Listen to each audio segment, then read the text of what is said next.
জানিয়ে দিব এইমাত্র পাওয়া গুরুত্বপূর্ণ আপডেট আন্তর্জাতিক সংবাদ। ফিলিস্তিনকে সংহতি জানিয়ে বার্তা আমরা দেখছি, শুনছি এবং সবসময় আপনাদের পাশে রয়েছি। বিশ্বজুড়ে ইসরায়েল বিরোধী ক্ষোভ ভয়াবহ রূপ ধারণ করছে।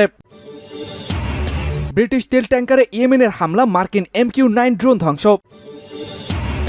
থাকবে চীন ও যুক্তরাজ্যের সম্পর্কে ফাটল, যে সুবিধা পাচ্ছে তাইওয়ান। এদিকে ইউক্রেনকে দ্রুত প্যাট্রিয়ট ক্ষেপণাস্ত্র দিচ্ছে যুক্তরাষ্ট্র। সর্বশেষ জানিয়ে দেব, যুক্তরাষ্ট্রে ইসরায়েল বিরোধী বিক্ষোভে প্রায় 550 জন গ্রেফতার। দর্শক, শুনছিলেন সংবাদ শিরোনাম, এবারে থাকছে বিস্তারিত। তার আগে আমাদের ভিডিওটিতে একটি লাইক দিন এবং সংবাদটি কোন জেলা থেকে শুনছেন এবং দেখছেন কমেন্ট বক্সে অবশ্যই লিখে জানান। চ্যানেলটি সাবস্ক্রাইব করুন এবং পরবর্তী আপডেট সবার আগে পেতে সাথেই জুড়ে থাকুন। ফিলিস্তিনকে সংহতি জানিয়ে বার্তা আমরা দেখেছি, শুনেছি এবং পাশে রয়েছে। বিশ্বজুড়ে ইসরায়েল বিরোধী বিক্ষোভ চরম পর্যায়ে পৌঁছেছে। গাজায় ইসরায়েলের বর্বরতা চালানোর 6 মাস পর বিক্ষোভে উত্তাল হয়ে উঠেছে বিভিন্ন দেশের বিশ্ববিদ্যালয়ের ক্যাম্পাসগুলো। কলম্বিয়া বিশ্ববিদ্যালয়ে গত 17 এপ্রিল শুরু হওয়া বিক্ষোভ ছড়িয়েছে যুক্তরাষ্ট্রের বিভিন্ন বিশ্ববিদ্যালয়ে। কেবল যুক্তরাষ্ট্রেই নয়, ধীরে ধীরে বিশ্বের বিভিন্ন প্রান্তের বিশ্ববিদ্যালয়গুলোতেও ছড়িয়ে পড়েছে ইসরায়েল বিরোধী এই ভয়াবহ বিক্ষোভ। গাজায় যুদ্ধবিরতির দাবির পাশাপাশি বেশ কিছু দাবিতে অনড় অবস্থানে রয়েছেন তারা। একজোট হয়ে ফিলিস্তিনকে বার্তা দিচ্ছেন, আমরা তোমাদের পাশে রয়েছি।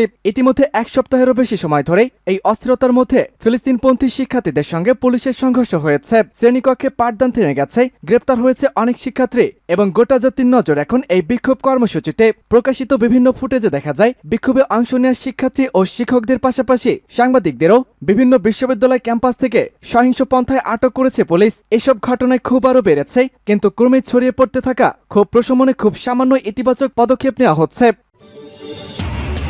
জেনারেল সারিয়ার ঘোষণা, ব্রিটিশ তেল ট্যাঙ্কারে ইয়েমেনের হামলা, মার্কিন MQ-9 ড্রোন ধ্বংস। ইয়েমেনের সামরিক ইঙ্গু মার্কিন আগ্রাসনের প্রতিবাদে আমেরিকা ও ব্রিটিশ লক্ষ্যবস্তুতে নতুন করে হামলা চালানোর ঘোষণা দিয়েছে ইয়েমেনের সশস্ত্র বাহিনীর মুখপাত্র ব্রিগেডিয়ার জেনারেল ইয়াহিয়া সারিয়া। তিনি বলেছেন, শুক্রবার ইয়েমেনের নৌবাহিনী লোহিত সাগরে একটি ব্রিটিশ তেল ট্যাঙ্কারে হামলা চালিয়েছে। সারিয়া জানান, বেশ কয়েকটি উপযুক্ত ড্রোন ব্যবহার করে অ্যান্ড্রোমেডা স্টার নামক জাহাজটিতে হামলা চালানো হয়। এ সময় একাধিক ক্ষেপণাস্ত্র জাহাজটিতে সরাসরি আঘাত এনেছে বলেও উল্লেখ করেছেন তিনি। পাশাপাশি ইয়েমেনের সাদা প্রদেশের আকাশে একটি মার্কিন MQ-9 ড্রোন গুলি করে ভূপাতিত করারও ঘোষণা দেন জেনারেল সারিয়া। $3 কোটি সমমূল্যের ড্রোনটিকে বিদেশি তৎপরতা চালাতে ইয়েমেনের আকাশ সীমায় পাঠানো হয়েছিল বলে তিনি জানিয়েছেন। ইসরায়েলি গণহত্যা শিকার গাজাবাসীর প্রতি সংহতি জানানোকে ইঙ্গো মার্কিন লক্ষ্যবস্তুতে নতুন করে হামলার অন্যতম উদ্দেশ্য বলে বর্ণনা করেছেন ইয়েমেনের সশস্ত্র বাহিনীর এই মুখপাত্র। তিনি বলেছেন, অবরুদ্ধ গাজা উপত্যকায় দখলদার সেনাদের গণহত্যা অব্যাহত থাকা পর্যন্ত লোহিত সাগর, আরব সাগর ও ভারত মহাসাগরে ইয়েমেনের সশস্ত্র বাহিনীর হামলা চলতেই থাকবে। গত বছরের 7 অক্টোবর গাজায় ইসরায়েলি গণহত্যা শুরুর পর থেকে ইসরায়েল সংশ্লিষ্ট জাহাজগুলোতে হামলা চালিয়ে আসছে ইয়েমেন। পরবর্তীতে আমেরিকা ও ব্রিটেন ইসরায়েলের পক্ষ হয়ে ইয়েমেনে বিমান হামলা চালানোর পর এই হামলার বৈধ লক্ষ্য হিসাবে ওই দুই দেশের স্বার্থকে অন্তর্ভুক্ত করেছে ইয়েমেন।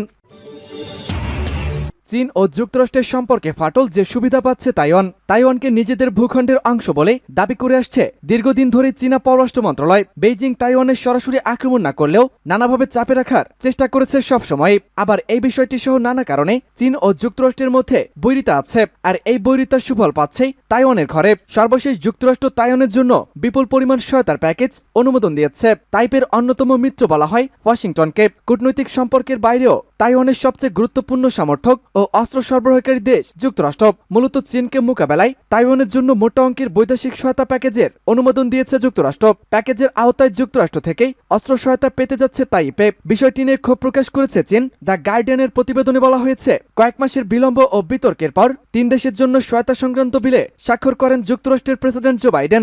ধারণা করা হচ্ছে যুক্তরাষ্ট্রের এই পদক্ষেপের ফলে রাশিয়া প্যাসিফিক অঞ্চলে ব্যাপকভাবে প্রভাব পড়তে পারে। ইন্দো প্যাসিফিক অঞ্চলের জন্য $800 কোটি বরাদ্দ করেছে যুক্তরাষ্ট্র। বিশ্লেষকেরা বলেছেন, কমিউনিস্ট চীনকে মোকাবেলা করার পাশাপাশি অঞ্চলটিতে শক্তিশালী প্রতিবন্ধকতা নিশ্চিতের প্রচেষ্টা হিসেবে সবচেয়ে বেশি অর্থায়ন করা হয়েছে এই অঞ্চলটির জন্য। ইউক্রেনকে দ্রুত প্যাট্রিয়ট ক্ষেপণাস্ত্র দিচ্ছে যুক্তরাষ্ট্র। মার্কিন প্রতিরক্ষা বিভাগ পেন্টাগন জানিয়েছে, তারা দ্রুতই নতুন সামরিক সহায়তা প্যাকেজের আওতায় ইউক্রেনকে প্যাট্রিয়ট ক্ষেপণাস্ত্র ও গোলাবারুদ সহ বিভিন্ন অস্ত্র সামগ্রী সরবরাহ করতে যাচ্ছে। যুক্তরাষ্ট্র এজন্য প্রায় $6 বিলিয়ন ব্যয় করবে বলে জানিয়েছে দেশটির পররাষ্ট্রমন্ত্রী লয়েড অস্টিন। তবে এই প্যাকেজে প্যাট্রিয়ট এয়ার ডিফেন্স ব্যাটারি থাকবে না। প্রতিটি প্যাট্রিয়ট ব্যাটারির দাম প্রায় $1 বিলিয়ন আর প্রতিটি ক্ষেপণাস্ত্রের দাম প্রায় $40 লাখ।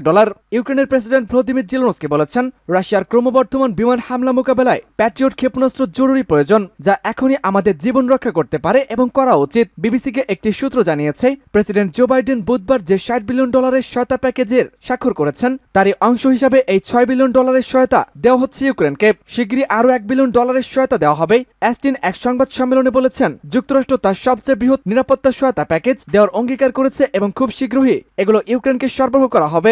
এর মধ্যে আছে বিমান প্রতিরক্ষা যুদ্ধাস্ত্র, কাউন্টার ড্রোন সিস্টেম এবং গোলাবারুদ।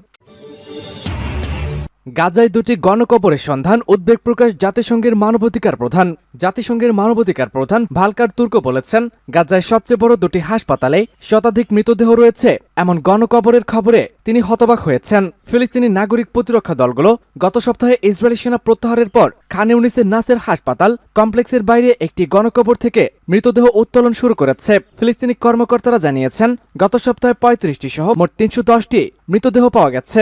জাতিসংঘের মানবাধিকার বিষয়ক হাই কমিশনারের মুখপাত্র রাভিনা শামদানিস বলেছেন, আমরা শঙ্কা বাড়ানোর প্রয়োজনীয়তা অনুভব করছি, কারণ স্পষ্টতই অনেকই লাশ পাওয়া গেছে। তিনি মৃতদেহগুলো মাটির ভেতরে কবর দেওয়া এবং বর্জ্য দিয়ে ঢেকে রাখা হয়েছিল বলে বর্ণনা করেছেন। তিনি আরও যোগ করেছেন যে নিহতদের মধ্যে বয়স্ক ব্যক্তি, মহিলা এবং গুরুতর আহত লোক ছিল, যাদের মধ্যে অনেকেই বেঁধে রাখা হয়েছিল এবং তাদের কাপড় চোপড়ও ছেঁড়া ছিল।